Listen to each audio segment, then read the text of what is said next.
It's Weigh In Wednesday with weight loss coach Charles D'Angelo, and today we're talking about how often you should weigh yourself when you're dieting and working toward a goal, and that's what we were just talking about.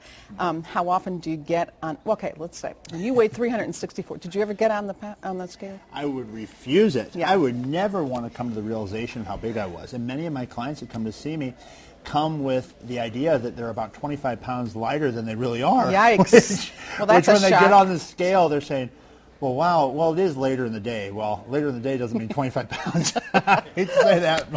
It is good point.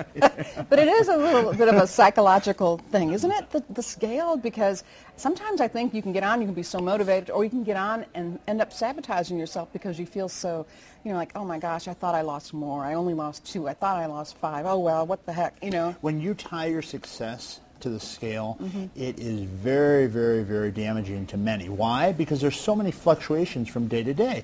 Water throws it off, the time of day that you weigh in. If you weigh in first thing in the morning, it is true because you respirate, you're breathing all night, and your body's digested foods, that you're lightest in the beginning of the day. Well, if you weigh in later in the day, you may be 2-3 pounds heavier, but it's not that you put on 2 or 3 pounds of fat. It's simply because of water, because of foods, because of the time of day, you're a little heavier. You don't want to become so tied to that number that becomes obsessive. That is not healthy by any means. And yet you need to know. And I would say to know, we should set a time once a week is what I recommend to my clients.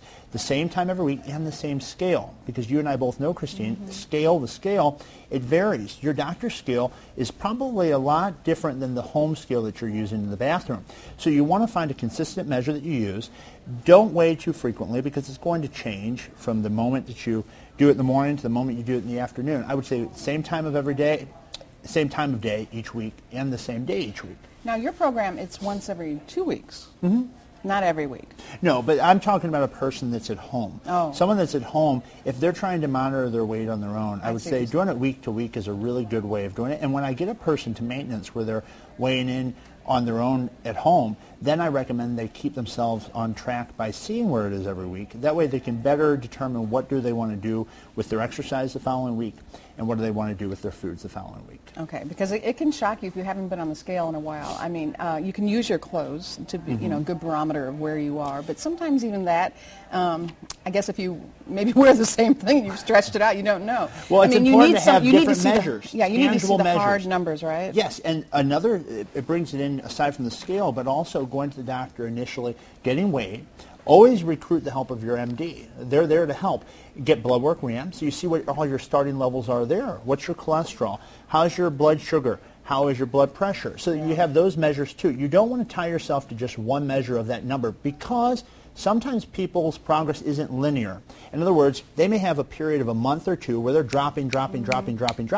Then for some period, their body goes through kind of a lag time where physically they're still changing, but the number doesn't drop as much. That doesn't mean there's changes still aren't happening. It simply means that they're happening in a different context. And the flip side of the scale, so to speak, is that you can get on the scale and be much thinner than you thought, that you lost more than you thought. But you don't want to reward yourself because Okay, fine, good. I knew where she was going with that. All right, if you want to contact Charles, you can go to our website at kplr11.com, and of course we can link you to his website, and we're on Facebook as well. Thanks, Charles.